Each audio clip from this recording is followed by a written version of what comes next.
ডাৱৰীয়া বতৰত ৰাতিৰ ভাত সাজৰ সৈতে জালুকীয়া কিবা এটা হ'লে খাই ভাল লাগে নহয় জানো। আজি মই বনাবলৈ ল'লোঁ লোকেল মুৰ্গী কোমোৰাৰ সৈতে জালুকীয়া। আৰু এতিয়া মই অলপ লোকেল মুৰ্গী মাংস লৈ লৈছোঁ আৰু ইয়াতে হালধি আৰু নিমখ দি পেলাই এইখিনি ধুনীয়াকৈ মেৰিনেট কৰি অলপ সময়ৰ কাৰণে ৰাখি থ'ম। ৰাতি ভাত সাজৰ সৈতে ডাৱৰীয়া বতৰত এনেধৰণে জালুকীয়া কিবা এটা হ'লে মানে খাই ভাল লাগে নহয় জানো।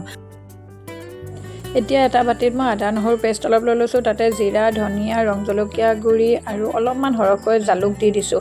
ইয়াতে মই হালধি আৰু নিমখ ব্যৱহাৰ কৰা নাই কাৰণ আগতে মাংসত দিয়ে ৰাখিছোঁ। এতিয়া অলপমান গৰম পানী দি পেষ্ট এটা বনাই ল'লোঁ।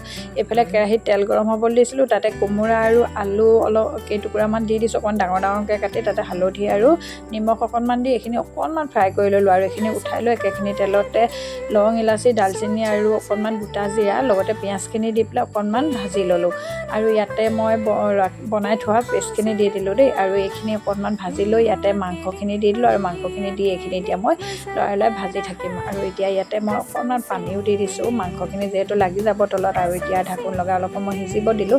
আৰু অলপমান সিজাৰ পিছতে এয়া কোমোৰা আলু ফ্ৰাই কৰি থোৱাখিনি এতিয়া মই ইয়াতে দি দিছোঁ দেই। আৰু এইখিনি দি পেলাই এতিয়া লৰাই লৰাই ধুনীয়াকৈ অকণমান ভাজি ল'লোঁ।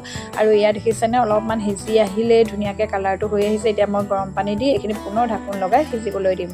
আৰু এয়া চাওক মোৰ মাংসৰ জোলখন প্ৰায় ৰেডি হৈয়ে গৈছে। আপোনালোকৰ বাৰু আজি ভিডিঅ'টো দেখি কেনেকুৱা লাগিছিল জনাবলৈ নাপাহৰিব দেই। আজিলৈ আহোঁ তেনেহ'লে, বাই বাই।